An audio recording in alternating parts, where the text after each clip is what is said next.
Hello and welcome to Coach Hoots' Hot Corner for the first week of February, brought to you by bchornetsports.com. Hi, I'm Coach Jared Hoots, and on this week's episode, we are going to take a look at this past week in Hornet sports, what's on tap for the week ahead, and on the high horse, we're going to talk about why you should be a multi-sport athlete.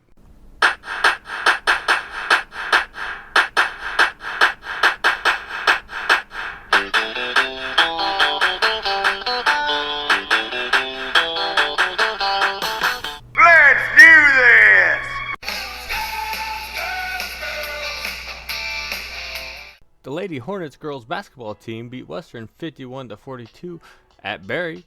The Hornets exploded for 24 points in the third quarter to get the win, then held off a late charge by the Wildcats. Belle Cook scored 14 to lead the Hornets. The Hornets lost a double overtime thriller 58-55 to South Fulton on Wednesday. Belle Cook scored 24 points to lead the Hornets in that one. Then the Hornets went on the road and beat Pittsfield at Pittsfield. Cook really rang the bell and scored a career-high 32 points. Bell had 18 of the Hornets' 19 points in the first half. After this week's games, the Hornets are 2 wins away from the magic number of 20 wins on the season.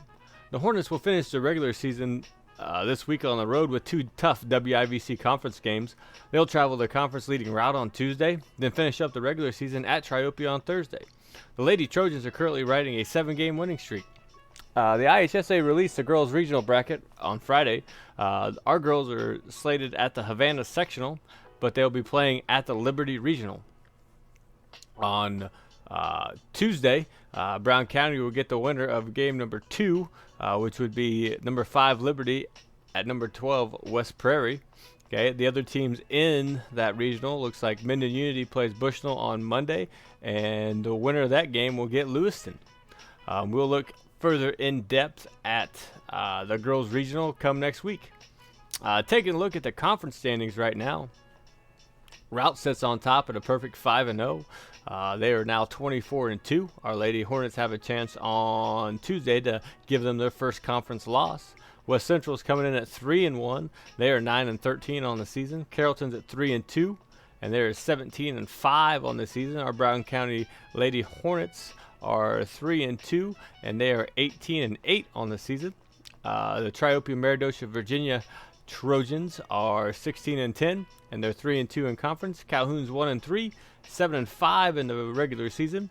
Greenfield is 1-4 and 15-9 overall. North Green is 1-5 and 15-13 overall.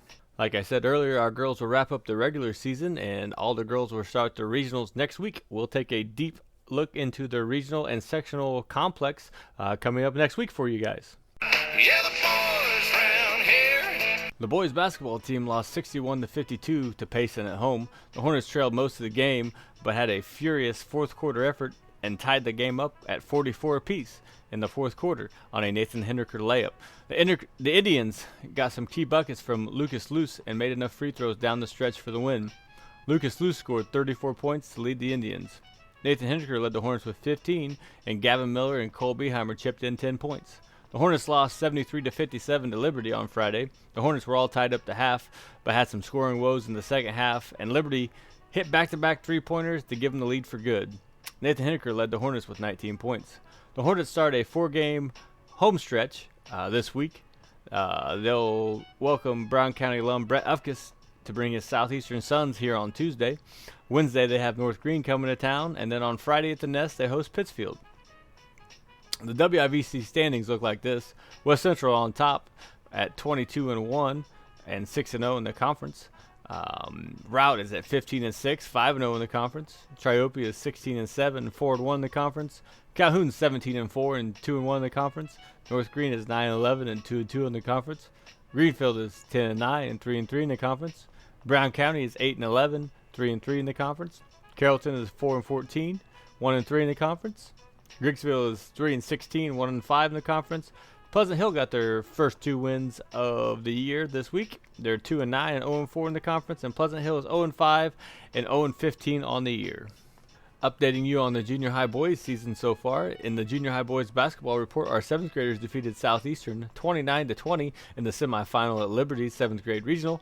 Then the Hornets played Payson and lost 39-23 in the championship game. Our 7th grade team ended up with winning 20 games this year, and our 8th grade team played Liberty in the first round of the 8th grade regional at home and lost 33-28. So congratulations on the junior high team's success this year, and best of luck and bright futures ahead of you guys.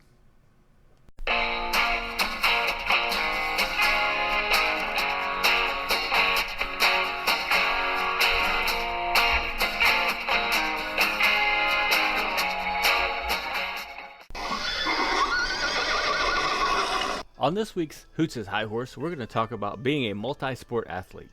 96% of all players playing in this year's Super Bowl were multi-sport athletes in high school. 40% were 3-sport athletes, 51% were 2-sport athletes, and the rare 9% were 4-sport athletes. Then looking at last year's Super Bowl, 91% of the players were multi-sport athletes. The problem with not playing multiple sports is sports specialization. Some of the negatives of sports specialization are, number one, is the physical toll. According to Dr. James Andrews, one of the nation's most respected orthopedic doctors, specializing in sports-related injuries, the number of repetitive overuse injuries sustained by a single sport athlete is on the rise at an alarming rate. The fact is, our body parts wear out with overuse. When you choose to specialize in one sport, the wear and tear on the specific muscle, ligament, and skeletal groups is intense and unending. Different sports require you to concentrate on different sets of body parts and different movements. Participating in several sports develops a well-bodied and a well-rounded athlete. When the time finally comes to specialize in a sport, a well-balanced and a well-developed body provides a more potential for a long-term development and improvement. And then you have the burnout factor. With sports specialization may lead to some intermediate improvement. Over the long haul, it will increase the likelihood of an athlete experiencing the burnout.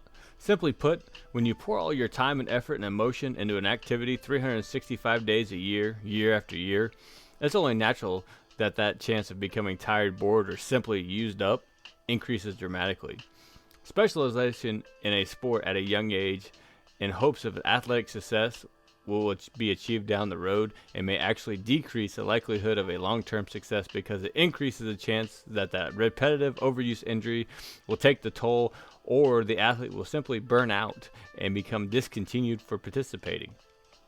I think baseball is the number one sport where this happens, mainly just because it's the first sport most people play.